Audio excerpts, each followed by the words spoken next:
Hi, welcome to Edward Box Guitar Tuition. So, my classic album inspection today is King's X's fifth album, Dogman. This was released January the 18th, 1994. This is a height of grunge, and it's actually produced by Brendan O'Brien, who was more commonly known for his work with Pearl Jam.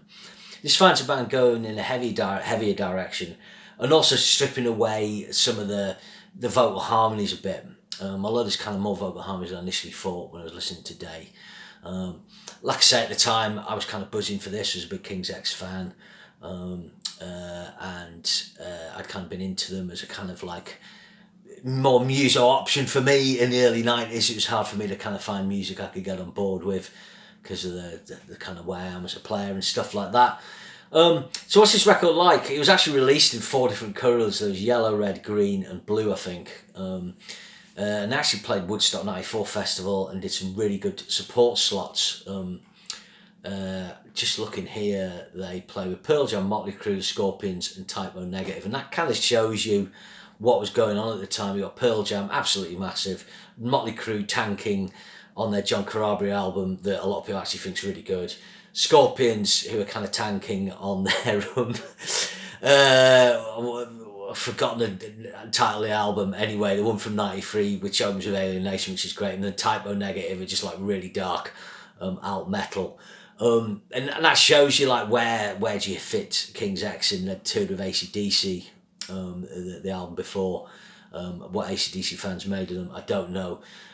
It's quite an interesting story when on Woodstock 94, Ty Tybor said that normally when you get an appearance like that, TV appearance, or you normally get a bump on your album sales, and then he checked their sort of chart position and checked him in the record company the following week, and they hadn't had any extra sales. So who knows? So the album opens with the best track, the title track, Dogman. This is probably the track that's most well known of this album. Really heavy drop D riff. Very subtle vocal harmonies on it, really heavy sort of Hendrix E sharp 9 type riff. Great opening track, really good. Next 2 tracks, Shoes and Pretend. Shoes starts off with like a cool kind of vocal harmony thing. Later on that reappears but with different kind of chords underneath, and it's pretty cool. 3 minutes 29, it's not a great track but it is good, and the same with Pretend.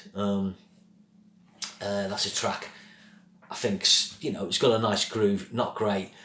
Fly Some Blue Skies, things kind of pick up on. This is something that King's X do very well. So this is a really slow, kind of 6/8 feel, picked thing, lovely Ty Tybor part. Nice, you know, I'd say the vocal harmonies are there, they're just not as kind of layered and as big. And really nice soulful solo from Ty Tybor, great player. Obviously this album, it has got a good kind of raw sound. Brendan O'Brien's always been a very good producer. He's always been very good at capturing the honesty of a band, the naturalness of the sound. I think his work with AC/DC is, you know, is done well for them. And then you got Black the Sky. I mean, this is quite funky. It's almost, you can imagine Rage Against the Machine doing this kind of riff. It's just that weird thing, King's X kind of having this drop D sound, having like elements of the grunge sound that would be taken by a band, on by a band like Alice in Chains, and then some sort of bluesy classic rock, heavy riffing, big bass that you know, a band like Rage Against the Machine would possibly be inspired by. But all these things are happening either side of when they need to happen, and this is why, one of the reasons why they never achieved like mainstream success. There's other reasons, but I think I went into that on a previous review of one of their albums. Then you got Don't Care. Now this is it's okay. The album doesn't need this track. What I should say, there's 14 tracks on this album, and it could certainly lose 2, probably 3, maybe even 4, and it would be better for it. Not fussed about this, but Sunshine Rain, track 8, again 4 minutes 35. I mean, all the tracks on this album, there's only 2 under 5 minutes. The rest are kind of over 4. There's a few under 4 minutes. But Sunshine Rain's nice track. I think I made a note here. It's got a kind of Pearl Fool You, track 6, has a kind of almost a Pearl Jammy bass line as well, or a groove like that. But yeah, back to Sunshine Rain. This is a really good track. And then Complain. This has got quite funny lyrics. This is the most straight ahead rocker on the album. It's got quite humorous lyrics about kind of first world problems, really, you know. I like it. Then you got Human Behaviour. This track, again, it's not one of my favourites, but it is okay. It's another 6 out of 10 track. You could cut it from now, but I would, you know, if you're going to say, well, we're going to have 11 or 12 tracks, well, I would keep it. And then probably the second best track on the album, which is Cigarettes. This is 5 minutes 52. There's a really cool guitar on this. I think it's kind of panned hard left on the speaker. So like Ty's guitar is really exposed. It's a really nice part.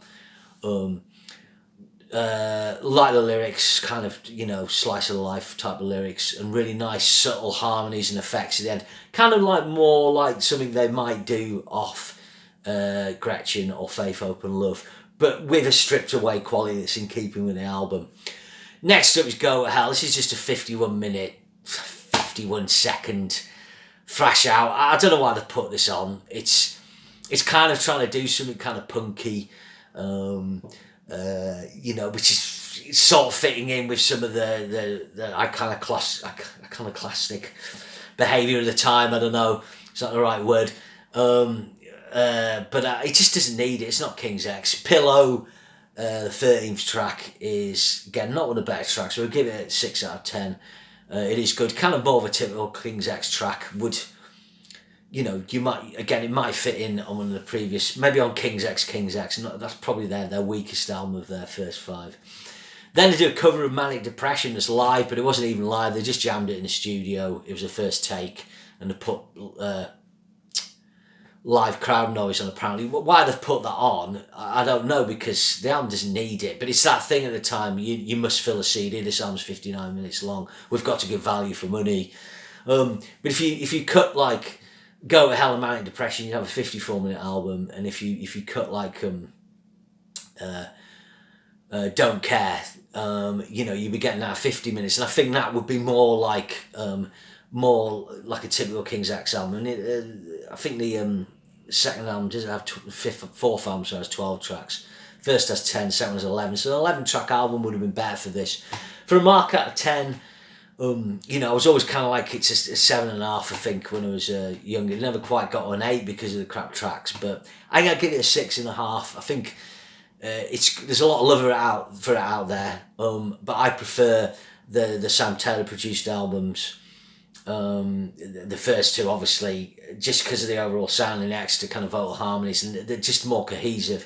But getting Brendan O'Brien in was a good move, but they should have done this on the King's X album. That was the problem here. If they'd made this album for album number 4 with Brendan O'Brien, when Brendan O'Brien's, but obviously he's hot when he does this, but he's super hot then, maybe that might have, you know, it helped them kind of connect more with what was going on, and given them the more mainstream success, but wasn't to be. So that's my review of Dogman. Remember to share and subscribe, and I'll see you again soon. Thanks.